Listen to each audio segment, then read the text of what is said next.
فأقم وجهك للدين حنيفا فطرة الله التي فطر الناس عليها لا تبديل لخلق الله ذلك الدين القيم ولكن أكثر الناس لا يعلمون منيبين إليه واتقوه وأقيموا الصلاة ولا تكونوا من المشركين من الذين فرقوا دينهم وكانوا شيعا كل حزب بما لديهم فرحون۔ پس اے نبی صلی اللہ علیہ وسلم یکسو ہو کر اپنا رخ اس دین کی سمت میں جما دو، قائم ہو جاؤ اس فطرت پر جس پر اللہ تعالیٰ نے انسانوں کو پیدا کیا ہے۔ اللہ کی بنائی ہوئی ساخت بدلی نہیں جا سکتی، یہی بالکل راست اور درست دین ہے، مگر اکثر لوگ جانتے نہیں ہیں۔ قائم ہو جاؤ اس بات پر، اللہ کی طرف رجوع کرتے ہوئے، اور ڈرو اس سے، اور نماز قائم کرو، اور نہ ہو جاؤ ان مشرکین میں سے جنہوں نے اپنا اپنا دین الگ بنا لیا ہے اور گروہوں میں بٹ گئے ہیں۔ ہر ایک گروہ کے پاس جو کچھ ہے اسی میں وہ مگن ہے۔ فَأَقِم، تو قائم کر لو۔ کس کو خطاب؟ نبی صلی اللہ علیہ وسلم۔ کیا قائم کرو؟ وجہ کا، اپنا چہرہ۔ چہرے سے مراد کیا ہے؟ رخ۔ چہرے میں انسان کی آنکھ، کان، ناک، دماغ سب کچھ آتا ہے، یعنی پوری سوچ سمجھ کے ساتھ، پورے شعور کے ساتھ خود کو جما دو۔ کس طرف؟ للدین، دین کی طرف، اللہ کی توحید اور اس کی عبادت کی طرف۔ حنیفن، یکسو ہو کر، یعنی خواہشات کی پیروی نہ کرو، پوری یکسوئی کے ساتھ اپنے آپ کو دین کی طرف جما دو، دین کی طرف اپنا رخ پھیر لو۔ تمہاری فکر، سوچ، بول، خیالات سب کچھ مسلمان ہو، اور اس معاملے میں پوری طرح یکسو ہو جاؤ۔ فطرت اللہ، یہ دین دراصل کیا ہے؟ فطرت اللہ ہے، التی فطر الناس علیہا، جس پر اللہ نے لوگوں کو پیدا کیا ہے۔ فطرت، فطرت کا لفظ فطرہ سے نکلا ہے۔ فطرہ کہتے ہیں تخلیق کرنے کو، تراش خراش کو خوبصورت تخلیق کرنا۔ فطرہ، خوبصورت تخلیق کرنا۔ فطر الناس، لوگوں کو بہت اچھی طرح تخلیق کیا، اور فطرت سے مراد تراش ہے، تراش۔ فطرہ، تراشا، خوبصورت تخلیقی۔ فطرت اللہ، اللہ کی بنائی ہوئی ساخت، تراش، جس پر اللہ نے لوگوں کو پیدا کیا ہے۔ تو فطرت سے مراد یہاں پھر کیا ہے؟ اس سے مراد یہاں وہ استعداد ہے، وہ صلاحیت ہے جو بندوں کے اندر رکھی گئی۔ کس کام کے لیے؟ اللہ کی پہچان کے لیے، دین پر چلنے کے لیے۔ فطرت بمانا ساخت، بمانا تراش، خلقت کا معنی بھی کر سکتے، یعنی وہ مخصوص ڈھانچہ جس پر انسان پیدا ہوا، وہ مخصوص صلاحیت جو انسان کو دی گئی۔ اور وہ مخصوص صلاحیت کیا ہے؟ کہ انسان اپنے رب کو پہچان جائے۔ اپنے رب کو پہچاننے کی جو صلاحیت انسان کو بخشی گئی، یہی دراصل دین ہے، اصل دین، دین فطرت جس کو بولتے ہیں۔ لا تبدیل لخلق اللہ، نہیں بدلا جا سکتا اللہ کی ساخت کو، اللہ کے اس طریقے کو جس پر اس نے لوگوں کو پیدا کیا۔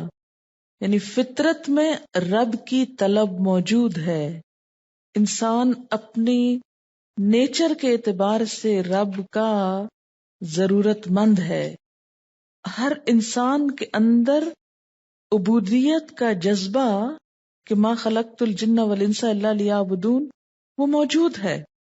سب کی پیدائش، خواہ وہ کوئی کافر ہو یا مسلمان، اس خاص فطرت پر ہوتی ہے جس کو آپ انسٹنکٹ بھی کہہ سکتے ہیں، جس کی طرف عہد الست میں بھی اشارہ کیا گیا۔ یعنی انسان کو سب سے پہلے اللہ کی پہچان کروا کے دل کے اندر وہ ایک طرح کی پہچان رکھ دی گئی۔ اب انبیاء جو آئے انہوں نے کیا کیا؟ لوگوں کو اس اصل کی دوبارہ یاد دہانی کرائی۔ یہ بالکل ایسے ہی ہے کہ جیسے زمین کے اندر ایک صلاحیت ہوتی ہے اگانے کی، استعداد ہے نا۔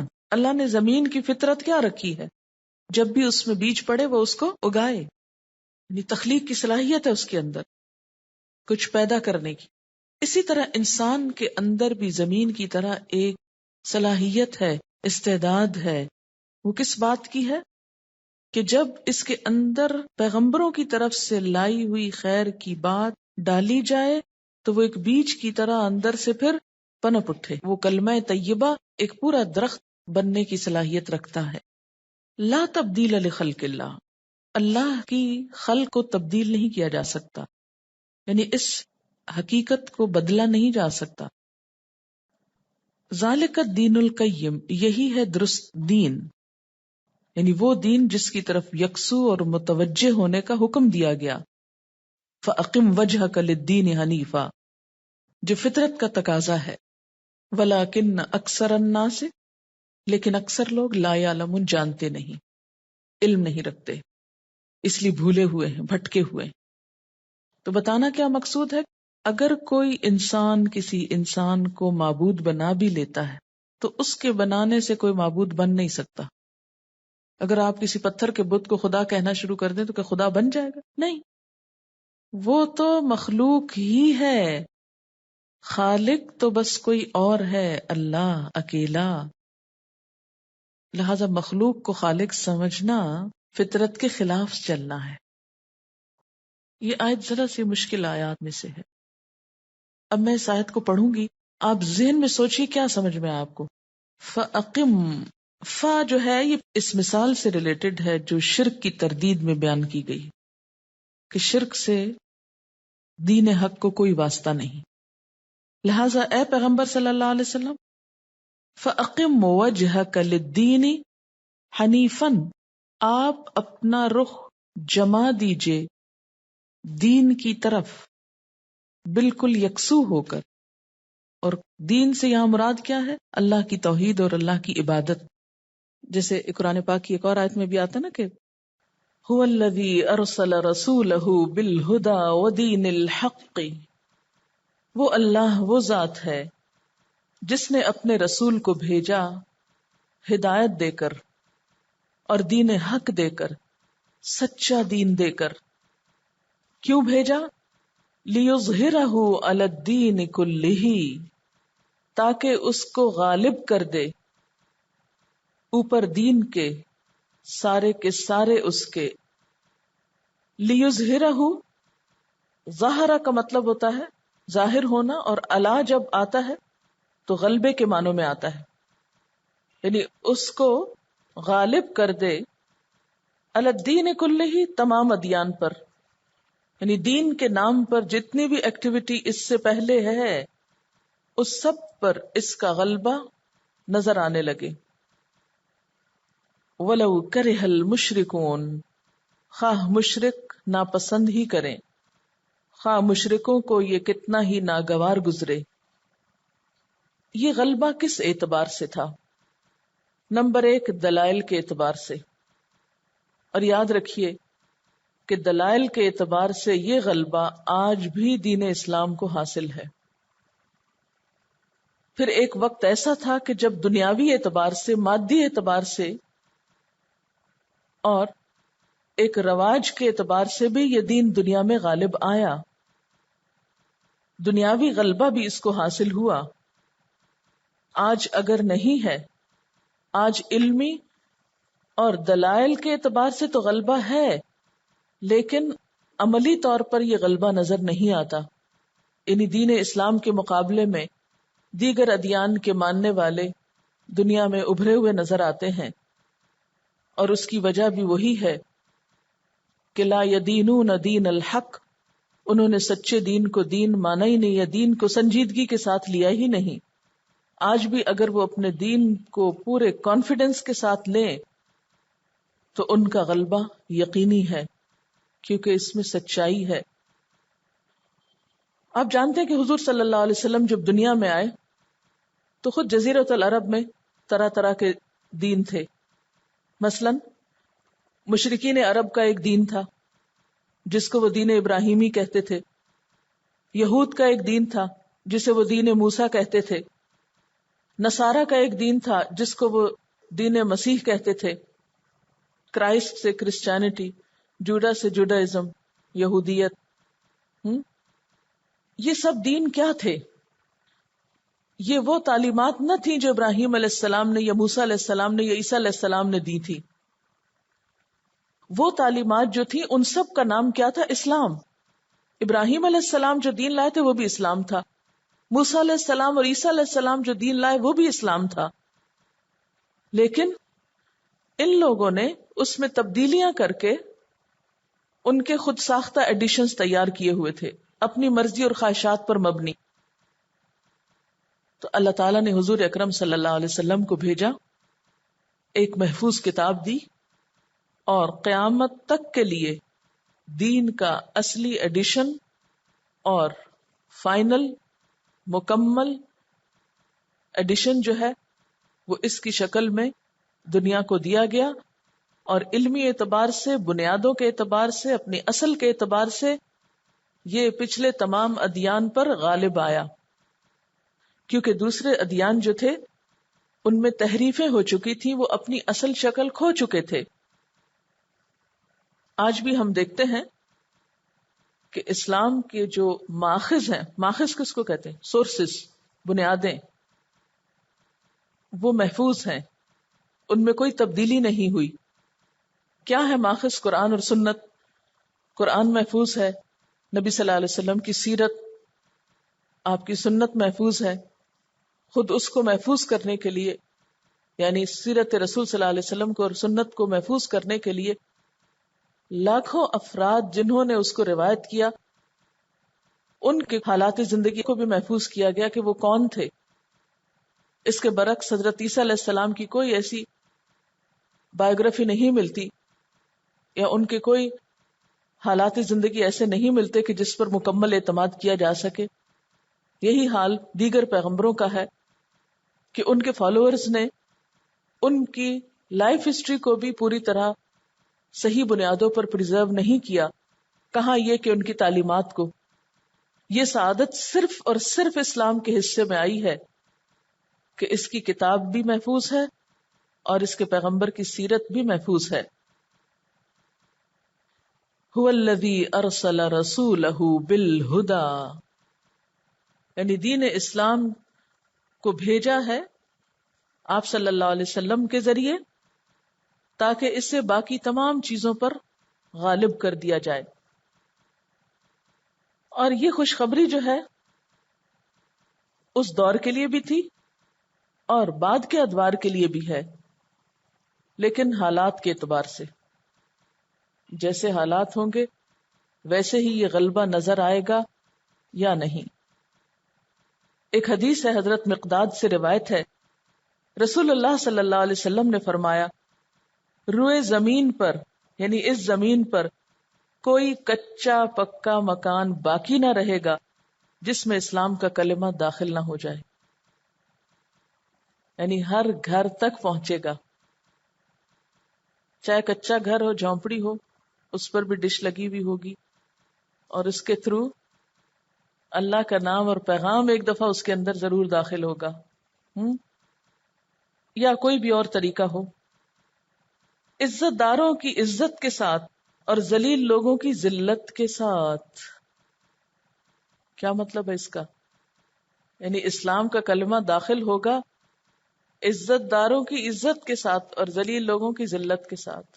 یعنی اس کے حامل جیسے ہوں گے ویسے ہی پہنچائیں گے. ایک وقت تھا کہ صحابہ کرام کو اللہ نے عزت دی تھی اور ان کے ذریعے اللہ نے ہر جگہ یہ کلمہ پہنچایا، اور ایک آج ہم جیسے لوگ ہیں جو دنیا میں ذلیل و خوار ہو رہے ہیں، اور ہماری وجہ سے پھر دین کو بھی وہی مقام مل رہا ہے، حالانکہ وہ بہت بڑی سچائی ہے. اور پھر جن کو اللہ عزت دیں گے وہ مسلمان ہوں گے، جن کو ذلیل کرنا ہوگا وہ اسلام کو قبول نہ کریں گے مگر اسلامی حکومت کے تابع ہو جائیں گے. اور حضور صلی اللہ علیہ وسلم کے بعد یہ وعدہ پورا ہوا. اسلام تقریباً 1000 سال تک عملی طور پر دنیا میں عزت کے ساتھ رہا، اس کو غلبہ نصیب ہوا.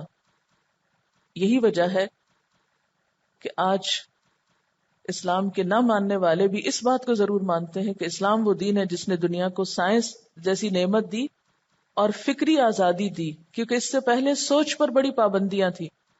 آپ کو معلوم ہے کہ کرسچینٹی میں کسی بھی شخص کو اپنے عقل یا دماغ استعمال کرنے کی اجازت نہیں ہوتی تھی۔ کوئی بھی نیا نظریہ یا فلسفہ لاتا جو ان کے تحریف شدہ دین کے خلاف جاتا یا ان کی آرزوؤں اور خواہشات کے، تو ان کو ڈیتھ پینلٹی تک دی جاتی۔ بے شمار لوگوں کو، بے شمار سائنٹسٹ کو زندہ آگ میں جلایا گیا اور بہت ظلم و ستم ہوئے۔ یہ اسلام ہے جس نے سوچ کے یہ پہرے اٹھائے اور عقل کے استعمال پر بار بار زور دیا۔ یہ جو دین ہے نا، یہ صرف پیغمبر نہیں لائے، یہ انسان کے اندر پیوست کر دیا گیا ہے۔ فطرت اللہ التی فطر الناس علیہا، اللہ نے بندوں کو بنایا ہی اس لیے ہے کہ بندے اپنے رب کی عبادت کریں۔ یہ بالکل وہی بات ہے یہاں جو ما خلقت الجن والانس الا لیعبدون میں ہے، یعنی ہم نے جن و انس کو اپنی عبادت کے لیے ڈیزائن کیا۔ خلق کا معنی یہاں کیا؟ تراشا ہے، یعنی لا تبدیل لخلق اللہ، اللہ کے اس قانون میں کوئی تبدیلی نہیں ہو سکتی۔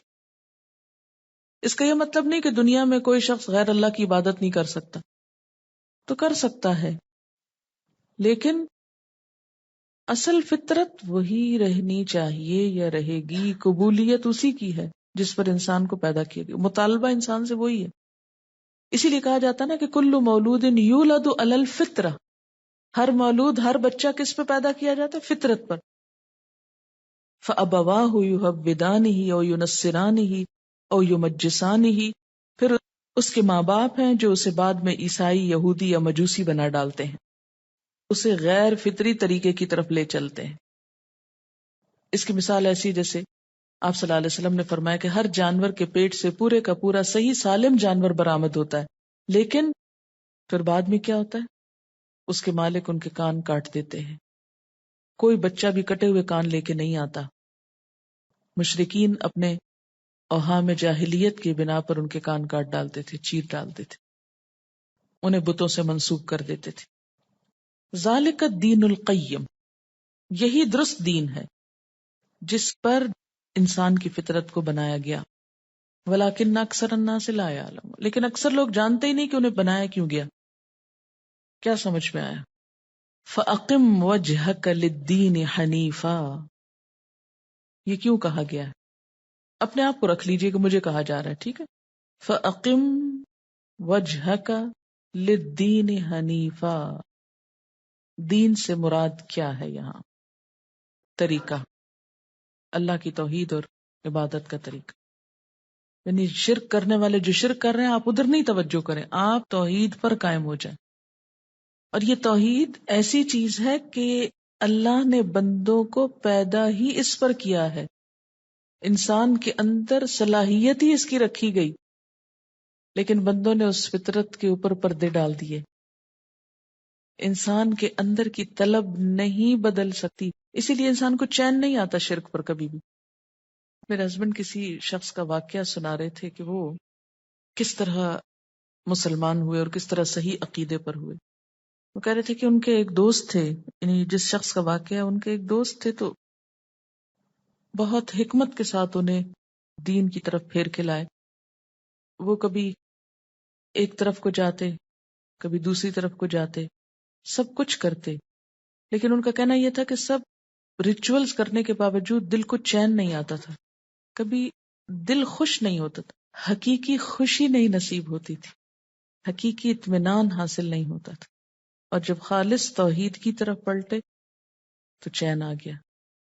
تو جب تک انسان اپنی اصل فطرت پہ نہیں پلٹا، اس کو چین نہیں آتا۔ یہ بالکل ایسی فطرت کو آپ یوں سمجھے جیسے انسان کی عادات ہوتی ہے نا کچھ، مثلا کھانے پینے کی ہیبٹس ہیں۔ آپ کی ہیبٹ میں ہو سکتا ہے کہ روٹی کھانا ہو، بنگالیز کی ہیبٹ میں کیا ہے؟ چاول کھانا۔ اب یہ ان کی ایک فطرت کا حصہ بن گیا نا، عادت کا ایک حصہ بن گیا، نیچر کا۔ آپ ان کو جو چاہیں کھلا دیں، جب تک وہ نہیں کھلائیں گے جو ان کی نیچر میں ہے، پیٹ تو بھر لیں گے لیکن چین نہیں آئے گا، ایسے لگے کہ کچھ کھایا ہی نہیں۔ اسی طرح آپ جو چاہیں کھا لیں، چاہے جتنا بھی پیٹ بھر لیں، لیکن جب تک وہ ایک بنیادی فوڈ کا حصہ نہیں کھاتے تو آپ کو چین نہیں آتا، اب لگتا کچھ نہیں کھایا. یا اسی طرح اگر آپ مخصوص طریقے پر پکا کر کوئی کھانا کھاتے ہیں تو بے شک آپ باہر جتنے بھی کھانے کھاتے ہیں آپ کو چین نہیں کہ جب تک آپ اپنے اس مخصوص طریقے پر بنا کر نہیں وہ کھاتے. اچھا وہ عادت کہاں سے پختہ ہوتی ہے؟ ماں باپ سے پختہ ہوتی، بچپن سے جو آپ بچوں کو کھلانا شروع کر دیں. مثلا جس کو مرچیں کھانے سے چین آتا ہے، جب تک وہ مرچیں نہ کھائے اسے لگتا ہے جسے اس نے کچھ کھایا نہیں، اس کا پیٹ نہیں بھرا. تو یہ بچپن سے ڈیولپ ہو گئی نا. اچھا یہ جو عادات ہوتی ہیں، اب جو لوگ سائیکالوجی آپ میں سے پڑھے ہوئے وہ جانتے ہوں گے، ایک ہوتا ہے انسٹنکٹ اور ایک ہوتا ہے ہیبٹ. ٹھیک ہے نا؟ تو انسٹنکٹ کیا ہوتی ہے؟ جبلت ہوتی ہے، جس میں انسان کا اپنا دخل نہیں ہوتا کچھ، وہ بائی نیچر ہی انسان اس طریقے پر پیدا ہوتا ہے. مثلا ایک بچہ ماں کا دودھ پیتا ہے، اس کو کس نے سکھایا؟ پیدائشی ہے نا. تو یہ کیا ہے؟ جبلت اس کو بولتے ہیں. اسی طریقے پر اس کو پیدا کیا گیا، اس کے اندر پہلے سے پروگرامنگ کر دی گئی کہ اس نے یہ کرنا ہے. اس میں انسان کی اپنی کوئی چیز نہیں ہے، آپ نے اس کو کوئی ٹریننگ نہیں دی، وہ پیچھے سے ہی لے کر آیا. چاہے چند گھنٹے کا بچہ ہو، وہ بھی اپنے اس کام کو جانتا ہے کہ اس نے اپنا رزق کیسے تلاش کرنا ہے. جبلت ہے. اچھا اب اس میں عادت کب شامل ہوتی ہے؟ جب انسان کو ایک خاص طریقے پر دنیا میں آنے کے بعد کچھ چیزوں کا عادی کیا جاتا ہے. اب ایک بچہ جس طرح دودھ پینے کا طریقہ سیکھ کے آتا ہے نا ماں کے پیٹ سے، ایسے ہی توحید کا سبق لے کر آتا ہے ماں کے پیٹ سے. یہ ہے وہ فطرت، دین فطرت. لیکن جب بچہ باہر آ جاتا ہے تو اب مائیں کیا کرتی ہیں؟ بچوں کو جیسے مرچیوں کا عادی کر لیتی ہیں یا کسی خاص کڑوی چیز کا عادی کر لیتی ہیں. تو اسی طرح جو ماں باپ عیسائی یا یہودی ہوتے ہیں وہ ان کی توحید کے اندر خلل اندازی کر کے شرک کا ان کو عادی کر دیتے ہیں، پھر وہ اس کے عادی ہو جاتے ہیں، پھر وہ بڑے ہوتے ہیں. بسا اوقات ضمیر بے چین کرتا ہے انسان کو، لیکن چونکہ سارا ماحول اس اندھیرے میں ڈوبا ہوتا ہے اس لیے کچھ سمجھ میں نہیں آتی، وہ روشنی نہیں ملتی. ایسے ہی لوگ اگر تعصبات کے پردے ہٹا کر کسی وقت دین حق تک پہنچتے ہیں تو روشنی کو دیکھتے ہی ایمان لے آتے ہیں، جیسے وہ نجاشی اور حبشہ کے لوگ اور بہت سے لوگ جو ایمان لائے فرعون کے دربار میں، جو جادوگر تھے، یہ سب کہ ایک دم پردے چاک ہوئے اور انہوں نے دیکھا حقیقت کو. یا حضرت ابراہیم علیہ السلام کی قوم کے لوگ بھی تھوڑی دیر کے لیے کیا ہوئے؟ چونکے کہ ہم کیا کر رہے ہیں. وہ پردہ ہٹا، انہوں نے دیکھا حقیقت کو، لیکن پھر جب نہیں قبول کیا تو دوبارہ پردہ آ گیا. اللہ تعالیٰ ہر انسان کو اس فطرت کے طریقے پر سمجھنے کا موقع دیتے ہیں، لیکن یہ الگ بات ہے کہ انسان کا ماحول اتنی سخت چیز ہے کہ وہ اس فطرت کو دبا جاتا ہے. مثلاً اس کو ایک اور مثال سے بھی سمجھیے، بات لمبی ہو جائے گی لیکن بات سمجھنے کی ہے. عورت کو اللہ تعالیٰ نے ایک خاص فطرت پہ پیدا کیا ہے نا، اس کے اندر جذبات رکھے. مرد کو اللہ تعالیٰ نے ایک اور فطرت پر پیدا کیا ہے. دنیا میں ہزاروں کوششیں اس بات کی ہو گئی کہ دونوں کو بالکل برابر کر دیا جائے. ایک جیسا لباس پہنایا جا رہا ہے، ایک جیسے حقوق دیے جا رہے ہیں، ایک جیسے کتابیں پڑھائی جا رہی ہیں، ایک جیسا ٹریٹ کیا جا رہا ہے. جتنی بھی مصنوعی کوششیں ہیں ان دونوں کے فرق کو مٹانے کی، ان سب چیزوں کے باوجود فطرت نہیں بدلتی. عورت کی سیٹسفیکشن اس وقت تک ہو نہیں سکتی جب تک کہ وہ ماں نہ بنے. مجھے واقعہ یاد آ رہا ہے کہ بہت قریبی جاننے والوں میں سے ایک بچی ہے جس نے بہت پڑھا لکھا، سب کچھ کیا، باہر چلی گئی. اس وقت وہ امریکہ کی ایک بہت بڑی فرم میں ایک بہت بڑی پوسٹ پر ہے، لیکن مسلسل نشہ آور دوائیاں کھانے کی اس کو ضرورت ہے، کیونکہ سب کچھ اچیو کرنے کے بعد بھی ہر وہ چیز جو ایک کیریئر میں ایک شخص چاہتا ہے لیکن اس کو چین نہیں، سکون نہیں. وہ کئی دفعہ ایکیوٹ ڈپریشن کا شکار ہو چکی ہے. کیوں ہوئی؟ ایک انسان اپنی کامیابی کس کو سمجھتا ہے؟ بڑی ڈگری ہو، بڑی پوسٹ ہو، بڑا گھر ہو، دنیا میں نام ہو، شہرت ہو. سب کچھ موجود ہے جس کی انسان تمنا کر سکتا ہے، لیکن صرف ایک چیز نہیں، وہ کیا کہ شادی نہیں ہوئی اور فیملی لائف نہیں ہے. وہ سب ایک طرف ہے، لیکن اس چیز سے چونکہ جان بوجھ کے انحراف کیا گیا، کیونکہ کامیابی کس کو سمجھا گیا؟ یہ تو حماقت سمجھی گئی نا. بے وقوف لڑکیاں شادی کر لیتی ہیں، بچے پیدا کرنے لگتی ہیں، پاگل گھروں میں بیٹھی رہتی ہیں، اپنی صلاحیتیں ضائع کرتی ہیں. اللہ نے اتنی عقل دی، ذہن دیا ہے، کچھ بن کے دکھانا چاہیے. اور مردوں کا تو خاص طور پہ مقابلہ کرنا چاہیے، ان کو تو ہرانا چاہیے. جب اس پالیسی پر عمل ہوا، کہاں تک ہرائیں گے؟ فطرت تو نہیں بدل سکتے، نہ اپنی بدل سکتے ہیں، نہ مردوں کی بدل سکتے ہیں. یہ تو اللہ نے بنایا ہی اس طرح. تو انسان کی سیٹسفیکشن، انر سیٹسفیکشن ہوتی ہی اس وقت ہے جب انسان فطرت پر آ جاتا ہے، اپنی اصلیت پہ آ جاتا ہے، اس ساخت پہ آ جاتے ہیں جیسے جگسا پزل ہوتی ہے نا. تو جگسا کے ہر پیس کو جب تک اپنی اصل جگہ پر نہ رکھا جائے، تصویر نہیں مکمل ہوتی. اسی طرح انسان کی فطرت میں اللہ نے جو چیزیں رکھ دی، جب تک انسان اس پر نہیں آ جاتا، اس کی سیٹسفیکشن. کیوں کہا گیا لا ان اولیاء اللہ لا خوف علیہم ولا هم یحزنون؟ اللہ کے دوست نہ غمگین ہوتے ہیں نہ خوف کھاتے ہیں. کیوں؟ اس لیے کہ وہ فطرت پر ہوتے ہیں. یعنی انسان کے اندر دین کو قبول کرنے کی پوری صلاحیت موجود ہے. وہ تیار ہی اس لیے کیا گیا ہے، بنایا ہی اس لیے. ما خلقت الجن والانس الا لیعبدون، ہمیں بنایا ہی اللہ کی عبادت کے لیے گیا ہے. جب تک ہم اس اصل پہ لوٹ نہیں آئیں گے، ہم کو چین آ ہی نہیں سکتا. ڈھونڈ رہے ہیں سکون ادھر ادھر ادھر ادھر، لیکن بھاگ رہے ہیں اس اصل فطرت کی طرف آنے. جب تک ادھر نہیں پہنچیں گے. جگسو کا معنی سمجھتے ہیں آپ؟ سب سمجھتے ہیں نا؟ سب نہیں سمجھتے. آپ یوں سمجھیں کہ جیسے ایک تصویر ہے جس میں پہاڑ ہیں یا پھول ہیں یا درخت ہیں یا کشتی بنی ہوئی یا گھر بنا ہوا. تو اس تصویر کو آپ کاٹ لیں پہلے، پھر ان کے ٹکڑوں کو مکس کر دیں، پھر کسی بچے سے کہیں یا خود ہی ان ٹکڑوں کو دوبارہ جوڑے اور اپنی اپنی جگہ پر رکھ دے. تو جب تک ہر ٹکڑا اپنی جگہ پر نہیں آئے گا تو وہ تصویر بگڑ جائے گی. جہاں پہاڑ ہے ان کو وہیں رکھنا ہوگا، جہاں پھول ہے ان کو وہیں لگانا ہوگا، جہاں پانی ہے اس کو وہیں رکھنا ہوگا. اگر پانی کی جگہ آسمان، آسمان کی جگہ پانی والا حصہ رکھ دیں گے تو چاہے رنگ برابر ایک جیسے ہی لگ رہا ہو لیکن وہ تصویر نہیں بنے گی. یہ آیت بڑی اہم ترین آیتوں میں سے. اگر ہم اس بات کو نہیں سمجھے نا، اپنی اصل پہ نہیں لوٹے نا، سکون نہیں پا سکتے دنیا میں، اور آخرت میں جنت نہیں پا سکتے. کیونکہ اللہ نے فرمایا لا تبدیل لخلق اللہ، اللہ کی خلق نہیں بدل سکتی. تم بدلتے ہو تو بدلو، منحرف ہوتے تو ہو، بگڑتے ہو تو بگڑو، جاتے ہو جہاں جاؤ، اس رب کو چھوڑ کر کسی اور کی طرف مائل ہوتے ہو، اپنا ہی نقصان کرو گے.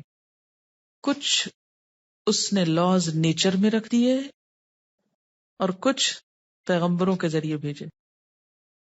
اب جو شخص پیغمبروں کی بات سن کر کیا کرے، قبول کر کے اس کے مطابق زندگی بسر کرے، فطرت کے مطابق، تو کیا ہوگا؟ خوشحال انسان ہوگا.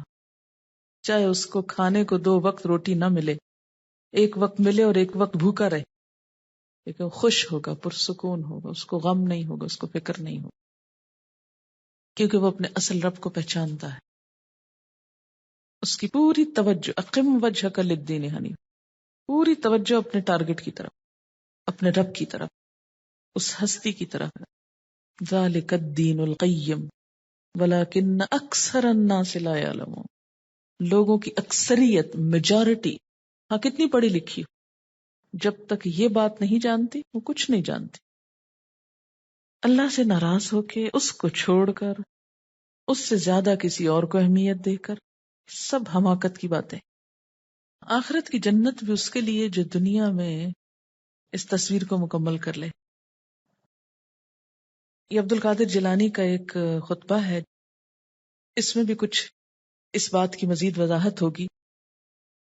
اے وہ شخص جو کہا کرتا ہے میں جس سے محبت کرتا ہوں وہ مجھ سے جدا کر دیا جاتا ہے، کبھی بیماری سے، کبھی عداوت سے، کبھی غلط فہمی سے، فاصلے سے، موت سے، ہر قیمت میں مجھ سے جدا کر دیا جاتا ہے.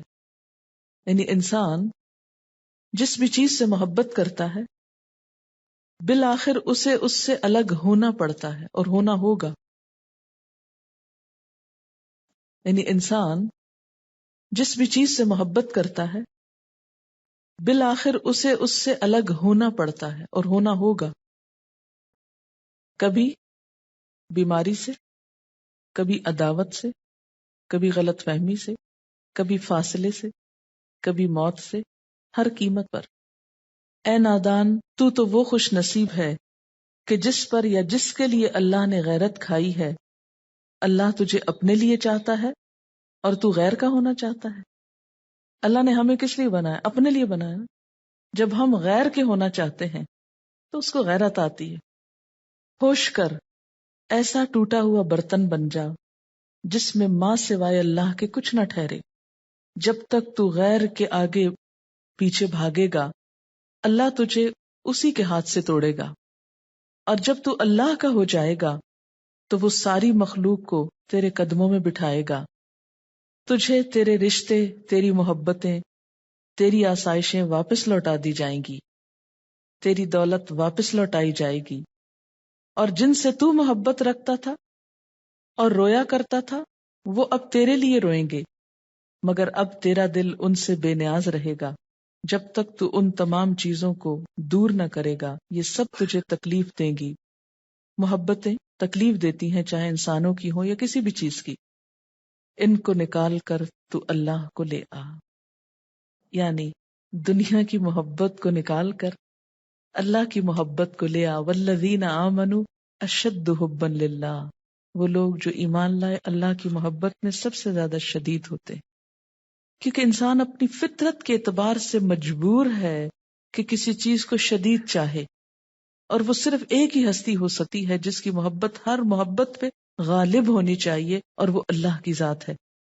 یہی چیز دراصل توحید ہے. یعنی توحید صرف ایک نہیں کہ جم کے لا الہ الا اللہ. توحید یہ ہے کہ سب سے بڑھ کر اس کو بڑا سمجھے، سب سے زیادہ محبت اس سے کریں، سب سے زیادہ اس سے ڈریں، خوف بھی سب سے زیادہ اس کا ہو، ہر ایک سے بڑھ کر وہ اہم ہو. جب تک یہ نہیں ہوتا اس وقت تک توحید مکمل نہیں ہوتی. وہ فطرت اور وہ ما خلقت الجن والانس الا لیعبدون، عبد اور عبودیت کی کیفیت پیدا نہیں ہوتی. کیونکہ عبد کون ہے؟ غلام. اور غلام تو اپنے آقا کا پورا محکوم ہوتا ہے نا، پوری طرح اس کے قبضے میں ہوتا ہے. جب تک ہم 100%، 99 بھی نہیں 100% سبمٹ نہیں کرتے اس وقت تک دنیا اور آخرت میں سکون نہیں پا سکتے. اللہ کے فیصلوں کو مان لینا، اس کی تقدیر پر ایمان رکھنا، اس کی طرف سے آنے والی خوشی، غم، دکھ، پریشانی، ہر چیز کو مان لینا. اللہ تیرا فیصلہ مان لیا. فَأَقِمْ وَجْهَكَ لِلدِّينِ حَنِيفًا، یکسو ہو کر. یکسوئی کیا ہے؟ کہ اللہ تعالیٰ کی ذات اس طرح، یہ بالکل ایسے نہیں جیسے مثلاً یہ سفید بورڈ ہے، اس کے اوپر ایک سیاہ نقطہ ہو تو اس کو آپ غور سے دیکھتے چلے جائیں اور اس کے بعد آنکھ بند کریں تو آپ کو کیا نظر آئے گا؟ وہی ایک نقطہ. یعنی اس طرح اقم وجہک، اتنا زیادہ یکسو ہو جاؤ، قائم کر لو جس میں کوئی حرکت نہ ہو، کوئی ادھر ادھر دیکھنا نہ ہو، کچھ نہیں، بس صرف اس کی طرف، صرف اس کے ہو جاؤ. یہ ہے اصل توحید. فَأَقِمْ وَجْهَكَ لِلدِّينِ حَنِيفًا فِطْرَةَ اللَّهِ الَّتِي فَطَرَ النَّاسَ عَلَيْهَا. یہ دین جو ہے اسی کا دوسرا نام فطرت ہے. یہاں ایک دین تو اسلام ہے نا جو پیغمبروں کے ذریعے میں بھیجا گیا، اور اسی کا دوسرا حصہ ہمارے اپنے اندر رکھ دیا گیا. اللہ نے ہم کو بنایا ہی اس طریقے پر ہے. ہماری بھلائی یہ ہے کہ اصلی طریقے پہ آ جائیں. اس نے نہیں بدلنا، لا تبدیل لخلق اللہ. کیوں؟ اس لیے کہ ذالک الدین القیم. اصل بات ہی تو یہی ہے نا. یہ کیوں بدلے؟ حقائق نہیں بدل سکتے، ہم کو بدلنا ہوگا، اور جو نہیں بدلے گا خود ٹوٹ جائے گا، خود ختم ہو جائے گا. فیصلہ کر لیں کیا کرنا ہے. ڈاکٹر بننا، انجینئر بننا ضرورت ہے معاشرے کی، اس سے کوئی فرار نہیں، کوئی شک نہیں اس میں، نہ اس کا انکار ہے. لیکن یہ مقصد زندگی نہیں. ہم نے اپنی نسلوں کے ساتھ ظلم کیا کیا؟ ان کو یہ زندگی کا ایم دے دیا، میں کیا بنوں گا، یہ بنوں گا، یہ ٹارگٹ ہو گیا، بس یہ اچیومنٹ. اور ہوتا کیا ہے، وہ سمجھ یہ بیٹھتے ہیں بچے معصوم کہ جب ہم یہ بن جائیں گے نا تو اللہ دین کا چراغ ہاتھ میں آ جائے گا اور ہر مشکل کا حل مل جائے گا.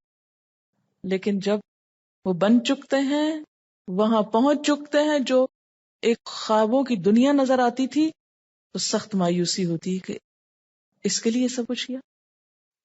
میری 3rd بیچ کی اسٹوڈنٹ تھی اور کچھ حالات کی وجہ سے اس کو چھوڑ کے تو کوئی اور ڈگری کرنا پڑی، چھوڑ کے چلی گئی، MCS کیا شاید، اس کے بعد ایک جگہ پر کام کر رہی ہے ایز اے کمپیوٹر آپریٹر کا، یا معلوم نہیں کیا وہ ڈیزگنیشن، لکھتی ہے کہ madam although I have done masters and really seen the world, the people, their attitude and their double standards, and to tell you the truth, I really feel now that this world is really nothing. The education, money, status, we are all after all this. This struggle is really useless. اصل میں ہوا یہ کہ جب یہ ہمارا internet launch ہوا تو میں نے ان سے کہا کہ پچھلے جتنی بھی کوئی میلز ہیں ان سب کو وہ بھیجو. تو اس کو وہ ویب سائٹ ملی اور اس نے تھوڑا قرآن کو دوبارہ سننا شروع کیا، اور پھر وہ پچھلے اور اگلے کو کمپیریزن کیا کہ ایک یہ زندگی تھی اور ایک وہ زندگی ہے، سب کچھ اچیو کر لیا ہے، جاب کر رہی ہے، سیلری ہے، سب ہے، لیکن وہ جو دل کا پیس اور اطمینان اور خوشی اور سکون وہ نہیں ہے. اور خاص طور پر ایک عورت کے لیے تو ان سب چیزوں میں سکھ نہیں ہے، کیونکہ اللہ نے اسے کمانے کے لیے بنایا ہی نہیں. یاد رکھیں، اللہ نے عورت کو کمائی کے لیے نہیں پیدا کیا. ہاں اگر اس پہ کوئی ہارڈ شپس آ جائیں، اس کی مجبوری ہے، وہ ایک الگ بات ہے، لیکن یہ سب اس کی فطرت کے خلاف ہے. ہم سب اپنی بیٹیوں کو کس کے لیے تیار کر رہے ہیں؟ انڈیپینڈنٹ ہو جائیں، خود کمانے لگیں. بیٹوں کو نہیں سکھا رہے کہ ان کو لک آفٹر کریں، رشتہ داروں کو نہیں بتا رہے، مردوں کو یہ ٹریننگ نہیں دے رہے کہ وہ بہنوں، بیٹیوں، بیویوں کی کیئر کریں. غیر فطری کام پہ ہمارا سارا زور ہے کہ عورت کو اس کام کے لیے تیار کر دیا جائے تو خود کما سکے. اس بیچاری سے یہ بوجھ تو اٹھایا نہیں گیا کہ اس کے حصے کے بچے کوئی اور جنم دے اور شوہر کی خدمت کوئی اور کرے. یہ کام بھی اسے خود ہی کرنے، اور اس کے ساتھ مردوں والے بھی پورے کام اور پورے جاب آورز کرنے. ایک غیر فطری کام لیا. پھر مغرب نے اس سے بڑھ کے ایک اور ظلم کیا کہ عورت کو ماں نہیں بننے دیا، عورت کو بیوی نہیں بننے دیا، اس کو ایک شو پیس، ایک سیکس آبجیکٹ بنا کے رکھ دیا کہ جو جب چاہے اپنی ضرورت کر لے اور اس کے بعد اس کو پھینک دے. فیملی لائف ختم ہو کر رہ گئی. سنگل پیرنٹس کے نام سے جو سارا کلچر وہاں وجود میں آ چکا ہے، اکثریت جس سے سفر کر رہی ہے، تو انسانیت دنیا کو جہنم بنا چکی ہے اپنے لیے. اللہ تعالیٰ تو فرماتے ہیں نا کہ ان الدار الاخرۃ لہی الحیوان. یعنی صلاحیتیں ایک عورت کی صرف ایک ٹرک ڈرائیونگ کے اندر ہی استعمال ہوں تو وہ اس کی صلاحیت ہے، اور گھر چلانے میں جو صلاحیت استعمال ہوتی ہے وہ کیا کوئی قیمت نہیں رکھتی. آخر یہ کیوں سکھا دیا گیا اس کو کہ جو تم گھر چلا رہی یہ تو بالکل ہی احمقانہ کام ہے. آج ہر عورت شرمندہ ہے اس بات پر اگر وہ صرف گھر کو لک آفٹر کر رہی ہے. ہم نے کیوں یہ نفسیات پیدا کر دی، کیوں یہ سوچ معاشرے کے اندر عام کر دی؟ ہمارے معاشرے میں بھی یہ ایک عام سوچ ہے کہ وہ عورت جو صرف عورت ہے وہ کچھ نہیں ہے. عورت کے اندر پہلے تو عورت ہونے کا احساس کمتری پیدا کر دیا گیا. تم عورت، تم کمتر چیز، تم تو کوئی چیز ہی نہیں ہو. ایک فوج بھی نوکروں کی وہ سکون نہیں دے سکتی جو ایک فیملی کے اندر ایک بچے یا شوہر دے سکتا ہے. پہلے عورت کو یہ احساس کمتری دی گئی کہ تم عورت ہو، پھر اس کو یہ سکھایا گیا کہ مرد بنو، پھر تمہارا کوئی نام ہوگا اور تمہاری کوئی ویلیو ہوگی، اور یہ کہہ کر اس کو ان کاموں پہ لگا دیا گیا جن پہ لگنا اس کی ضرورت نہ تھی. اگر ہم کچھ بھی مصنوعی ریزنز کی وجہ سے یہ مصنوعی پیدا کر دیں نا، ہمارے معاشرے کی ایک ضرورت بنا دی گئی کہ جو عورت نوکری کرے تو تبھی گھر چلے گا.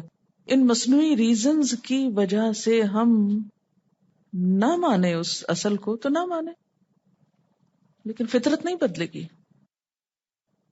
اس لیے کہ جب آپ اصل سڑک سے ہٹ جائیں نا کسی منزل تک پہنچنے کے لیے، اور آپ کوئی سائڈ سڑک لے لیں تو پھر آپ بھٹکتے جائیں، ایک کے بعد ایک جگہ پہ غلط نکلتے چلے جائیں.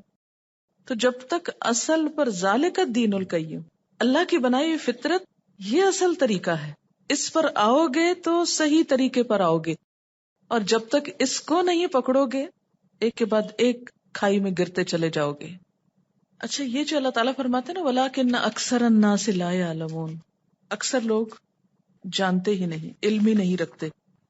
کس بات کا علم نہیں رکھتے؟ اپنے مقصد تخلیق کا. اس پر ایک بڑی دلچسپ پوئم ہے، شاید آپ کی نظر سے گزری ہو، لیکن میں تھوڑی سی پڑھ کے سنا دیتی ہوں. یہ ایک جرمن پوئٹ ہے، اس کا نام ہے ہائیڈلبرگ کا ہے. یہ پوئم کا نام ہے The Fish and I. The other day I went to the sea and asked a fish, do you know who made the ocean? And you in it? And for what? The fish gave me a puzzled look and said, I don't know. And I don't care. As to who made the ocean and put me in it? And for what? Hoo-ha. I don't like such questions. I have no time. Can't you see how busy I am? I have to run for food continuously and watch myself day and night that no one catch me or eat me alive. Man, you can't imagine how hard is life. No, I have no time for such questions. Why don't you go and ask some man? Over there you see that man? He does nothing but catch fish all day. I bet he has time. And by the way, I have heard it said that man has a mind with which to think. You see, I am just a fish, a poor animal. I have no mind. So use your brain. Go ask that man and leave me alone.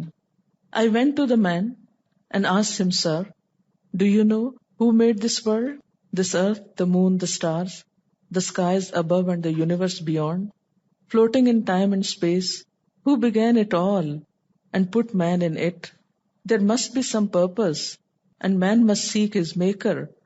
The man got up from his slumber and shouted at me angrily, Get away from here. Go, get lost somewhere with all your questions. You frightened my fish away. What do I care? What good is there in such useless questions? What difference does it make as to who made it all and put man here? And as regards the purpose, hoo-ha, what a silly question. Between you and me, what's there in it for me? Can't you see how busy I am? I have no time. You know how hard is life? No one ever told you about the rising prices, the corruption, the scandals of heroin and AIDS, the rising flood of pollution and crimes. The hell they cry about in churches may be far out there, but the one we have ourselves made is right down here. With 1,000 things to worry about, I can hardly sleep. And on top of all this, here come you with your foolish questions. Go get lost and think yourself all such thoughts, but leave me alone. I have no time. The man went back to sleep. The fish went away. The ocean kept on rolling. It was getting dark on the deep. I came back home. What could I do? But somehow or the other, the thought keeps on coming back again and again that man has fallen to the level of a fish, or even lower. What a fall it is, my countrymen. How sad it is that a few are left who have the time and can still think about such questions. Let's make a pause and think like men while we are here, for no one knows when the call may come to depart from here forever and ever. Let's find some time to think of the one who made it all and put us here. His door is open and he is very near for everyone who seeks him. تو بات یہ ہے کہ ہم میں سے اکثر لوگ اس مچھلی پکڑنے والے کی طرح ٹائم نہیں رکھتے یہ سوچنے کا کہ ہم یہاں کیوں بھیجے گئے اور ہمیں کیا کرنا ہے، کیونکہ ہم سب بہت مصروف انسان ہیں. ایک مچھلی پکڑنے والا بھی مصروف ہے اور ہم بھی جن جن کاموں میں پڑے ہوئے ہیں وہ سب مصروفیت کے. تو بات یہ ہے کہ جب تک لوگوں کو جھنجھوڑیں گے نہیں، جگائیں گے نہیں، اور جھنجھوڑنے میں یہی چیز کام آئے گی کہ ہمیں یہاں سے جانا ہے، پلٹنا ہے. ہم یہاں بیٹھ نہیں سکتے، نہ بھی سوچے تو بیٹھ نہیں سکتے، ہمیں جانا ہے باہر. توحید انسان کی انسٹنکٹ جبلت میں شامل ہے، جیسا کہ عہد الست سے بھی ثابت. پیغمبروں نے آ کے صرف وہ عہد یاد کروایا. اسی لیے تبلیغ کرنے کا طریقہ جو ہے نان مسلمز میں اسٹریٹ فارورڈ ہونا چاہیے. جب آپ اسلام کی دعوت دیں تو سیدھا اسلام کی دعوت دیں، اور اس یقین اور امید کے ساتھ کہ یہ اسلام دراصل اس کے اندر چھپا ہوا ہے، مجھے صرف پردہ ہٹانا ہے اور حقیقت کی پہچان کروانا ہے. لیکن چونکہ ہم خود دین پر پورے یقین، ایمان، اعتماد کے ساتھ جمے ہوئے نہیں، انٹلیکچوئل انویژن کا شکار ہو کر، فکری غلامی کا شکار ہو کر ہم اپنے ہی دین کی بہت سی حقیقتوں کے بارے میں شک میں پڑے ہوئے ہیں. جب ہم شک و شبہ کا شکار ہیں تو اس کا نتیجہ کیا ہے کہ ہم کسی کو بھی اسلام کی بات بتاتے ہوئے شرماتے ہیں، ڈرتے ہیں، جھجکتے ہیں، خوف کھاتے ہیں، اعتماد کی کمی کا شکار ہوتے ہیں، کیونکہ ہمیں یقین نہیں ہوتا کہ ہم سچ کہہ رہے ہیں. تو جس دن یہ آیت سمجھ آ گئی، فطرت اللہ التی فطر الناس علیہا لا تبدیل لخلق اللہ، اوریجنل دین، اصل دین نکال کر اسے جب آپ لوگوں کے سامنے پیش کریں گے تو جن لوگوں کی فطرت سلیم ہوگی وہ اسے بہت جلد قبول کر لیں گے، خواہ وہ خود مسلمانوں کے اندر سے ہو یا غیر مسلمز کے اندر سے. ضرورت ہے اصل دین نکال کے پیش کرنے کی، کیونکہ اللہ تعالیٰ نے فرمایا ذالک الدین القیم، یہ ہے درست دین، اصل دین، کہ جو توحید پر قائم ہو. چونکہ ہم مسلمانوں کے اندر فکری بگاڑ کے نتیجے میں بہت شرک آ گیا، جس کی وجہ سے ہم اپنے دین کو دوسروں سے الگ نہ رکھ سکے. دوسرے ادیان کی بہت سی چیزیں ہم نے اپنے اندر جو جذب کر لی، اس کے نتیجے میں ہم دوسروں کو اس دین کی طرف بلانے کے قابل ہی نہیں رہے. اصل دین ایک ہی ہے. یہ جو فرقے اور جماعتیں اور گروہ بندیاں اور اختلاف اور انتشار ہوا، یہ کہاں سے ہوا؟ جب انسانی افکار اس میں داخل ہوئے، جب انسانوں کی سوچ اصل دین پر غالب آ گئی. قرآن یہ کہتا نہیں، میری عقل تو یہ کہتی. تو اب آپ کی اگری کرنے یا نہ کرنے سے کچھ نہیں بات بنتی، اس لیے کہ آپ کو تو اتھارٹی نہیں کہ آپ کچھ اس میں اپنی طرف سے نکال ڈال سکیں. وہ اتھارٹی تو کسی اور کے پاس ہے، اور وہیں سے آپ کو یہ سمجھنا ہوگا کہ اصل دین کیا ہے. اسی وجہ سے لوگوں کے اندر ایک انتشار کی سی کیفیت ہوتی. اتباع سنت کے اوپر بہت سٹریس میں نے کیا 2 وجوہات کی وجہ سے. ایک تو یہ کہ بدعات بہت زیادہ عام ہو گئی ہمارے معاشرے میں، جنہوں نے اتنا وقت استعمال کر لیا ہے مسلمانوں کا کہ اصل کام کرنے کے لیے وقت ہی نکل گیا. وہ وقت ہی کوئی نہیں کہ اصل کام کریں، کیونکہ بدعتوں کے ریچولز پورے ہوں گے تو کوئی اصل چیز کی طرف جائیں گے. دوسری بات یہ کہ فقہی اختلافات اور انتشار جو پیدا کیا گیا ہے نہیں تھا، لیکن اسے بنا دیا گیا، اس کی وجہ سے بہت سارے لوگ دین کے اصل پیغام سے ہی بھاگنے کی کوشش کرتے ہیں، اور دین کا بس اتنا حصہ لے لیتے ہیں جو ان کو سوٹ کرتا ہے، ان کو فائدہ ہے، اور یہ سوچ کے جی اس معاملے میں فلاں یہ کہتے فلاں یہ تو میں کیا کروں، لہذا میں کچھ بھی نہ کروں. جیسے پیچھے بھی بات ہوئی کہ لا علمی بہت سے مسائل کو جنم دیتی ہے، اور اسی طرح دین کے اندر خود ساختہ اختلافات جو لوگوں کے اوپینین کی وجہ سے عموماً پیدا ہوتے ہیں، وہ بہت سے کنفیوژن کو جنم دیتے ہیں. آپ دیکھیں کہ نبی صلی اللہ علیہ وسلم کے زمانے میں ایسا کوئی کنفیوژن نہیں تھا، ابتدائی دور میں ایسا کوئی کنفیوژن نہیں. جتنے بھی فقہائے کرام ہیں، علماء کرام ہیں اول دور کے، وہ آپس میں ایک دوسرے کے دوست ہیں، استاد شاگرد ہیں، محبت کا رشتہ ہے ان کے درمیان.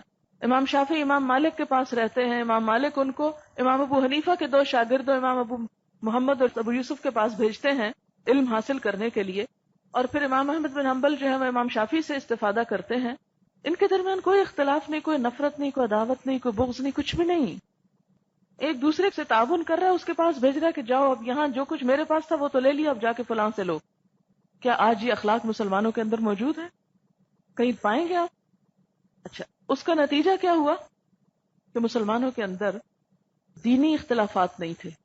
نقطہ نظر کا فرق ہونا وہ ایک الگ چیز ہے، لیکن ایسا اختلاف جو آج کے دور میں فرقہ واریت کی شکل میں اور ایک دوسرے کے اوپر کافر اور فاسق کے فتوے لگانے کی شکل میں صادر ہوا، یہ چیز نہیں پائی جاتی تھی. جو وقت گزرتا گیا، اصل ٹیکسٹ پیچھے جاتی گئی، اسے لوگوں سے دور کر دیا گیا، اور اس ٹیکسٹ سے ڈیڈیوس کیے ہوئے، نکالے ہوئے جو احکامات تھے وہ لوگوں میں منتشر ہو گئے. اب مثلاً سونے کی زکوٰۃ کے اوپر 2.5% کی جو بات آتی ہے، تو آپ میں سے کسی کو بھی حدیث پتہ ہے؟ لیکن عموماً جب پڑھا جاتا ہے، یہ سنا جاتا ہے، یہ جتنے بھی لوگ زکوٰۃ دیتے ہیں تو انہیں اس سے کوئی نہیں ہوتا کہ نبی صلی اللہ علیہ وسلم نے کیا فرمایا تھا، یہ حکم کہاں سے آیا. بس وہ اتنا جانتے کہ اتنا ہے، ماں سے سنا، باپ سے سنا، کسی مولوی صاحب سے سنا، اور بس وہ کام کر لیا. وقت کے گزرنے کے ساتھ ساتھ جب اور سوچیں دین میں داخل ہوئی تو ان چیزوں کو مشکوک بنا دیا گیا اور لوگ اپنے فرائض سے بھی غافل ہوتے گئے. اب اس کا نتیجہ کیا نکلا کہ دین کے اوپر ایک دھند سی چھا گئی. آج کے دور میں میں سمجھتی ہوں کہ دین کی طرف لوگوں کو لانے کے لیے سب سے مؤثر نسخہ اوریجنل ٹیکسٹ کو لوگوں کے ہاتھ میں تھمانا ہے تاکہ یقین کی کیفیت پیدا ہو. یقین ختم ہوتا جا رہا ہے دین سے، اور انسان عمل کر ہی نہیں سکتا جب تک کہ اس کے اندر یقین نہ ہو. اس یقین اور اعتماد اور کانفیڈنس کو بحال کرنا ہے. یہی اختلافات کے ختم کرنے کا بھی ذریعہ ہے. اسی لیے اللہ تعالیٰ فرماتے ہیں کہ دین کی اصل کیا ہے؟ توحید، ایک اللہ کی عبادت، ایک اللہ، ایک رسول، ایک کتاب. جب سب اس پر جمع ہوں گے تو نفرتیں اور عداوتیں ختم ہو کر رہ جائیں گی.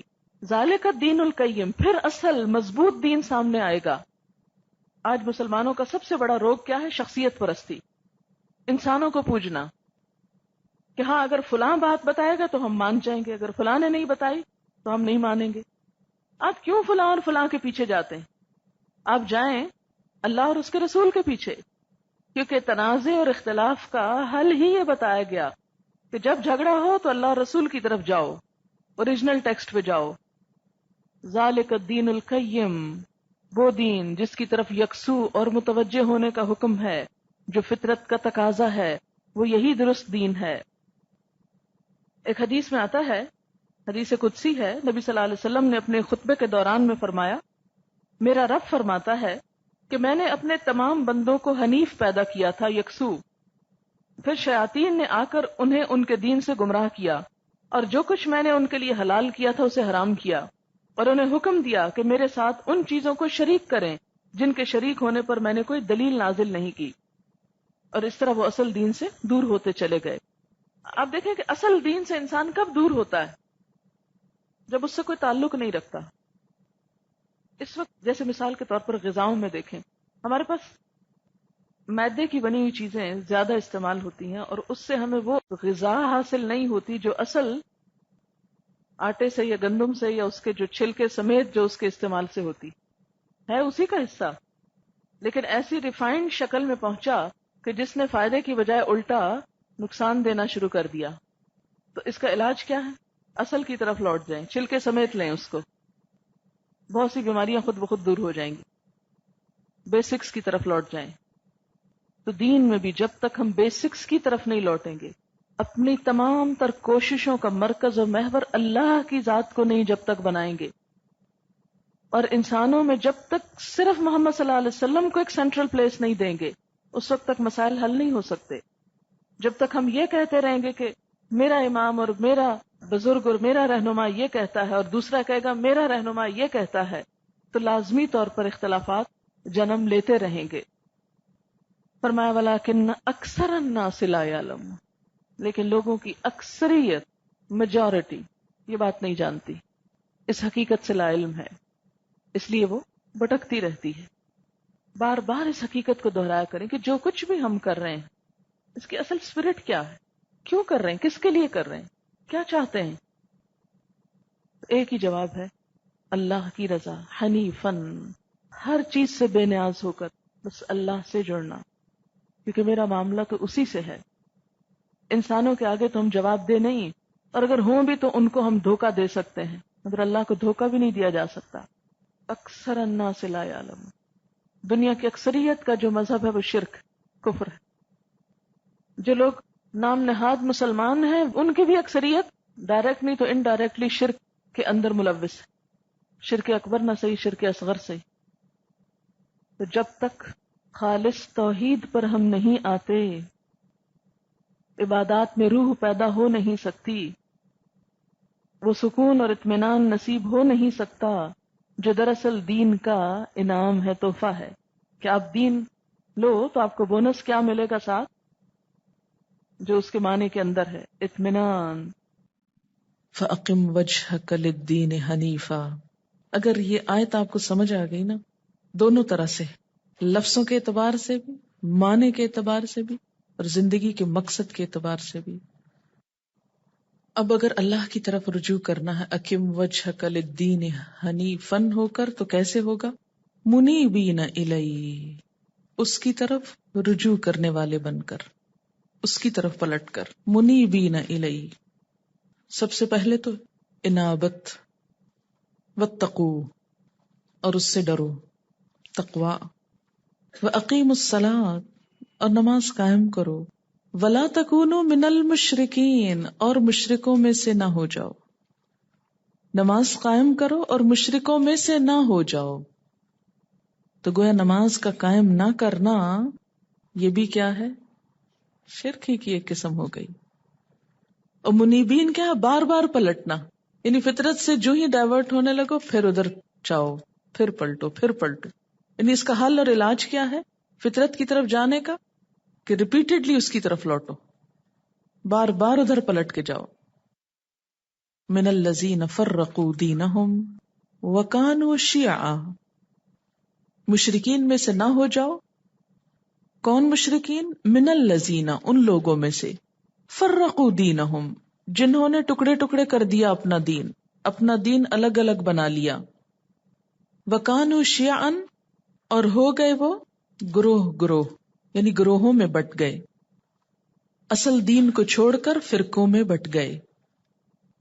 مشرکین سے مراد یہاں وہ لوگ ہیں جنہوں نے دین فطرت اور دین حق میں تفریق پیدا کر دی، اس کو ایک نہ ہونے دیا. اور شیعہ سے مراد کیا ہے؟ ایسی جماعت، ایسا گروہ جو کسی مقتدا کا پیروکار ہو. ایک ہوتا ہے نا مقتدی، مقتدی کون ہوتا ہے؟ جو فالوور ہوتا ہے، اور مقتدا جس کو فالو کیا جائے. کسی مقتدا کا پیروکار ہو. تو مراد کیا ہوا کہ تم توحید چھوڑ کر مختلف مقتداؤں یا لوگوں کو فالو نہ کرو، ان کے خیالات کے تابع نہ ہو. گروہ بندیاں کب ہوتی ہیں، فرقہ واریت کب ہوتی ہے؟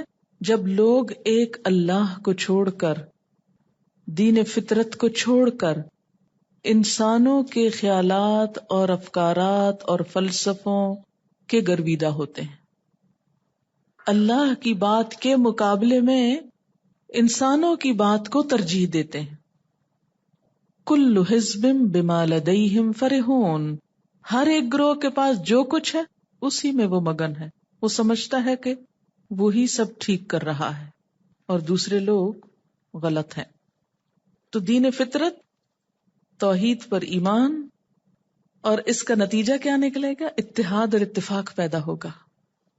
یہ بھی ایک غیر فطری طریقہ ہے کہ انسان دین کی اسپرٹ اور روح کو چھوڑ کر، اس کی اصل کو چھوڑ کر دائیں بائیں گزرنے لگے.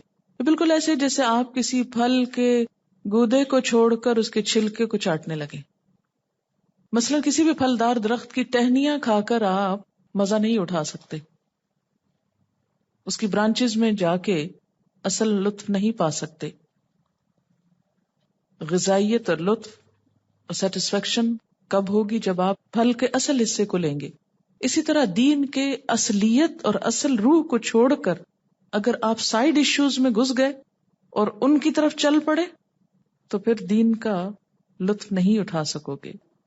وآخر دعوانا ان الحمد للہ رب العالمین. سبحانک اللہم وبحمدک نشہد ان لا الہ الا انت نستغفرک ونتوب الیک. والسلام علیکم ورحمۃ اللہ وبرکاتہ.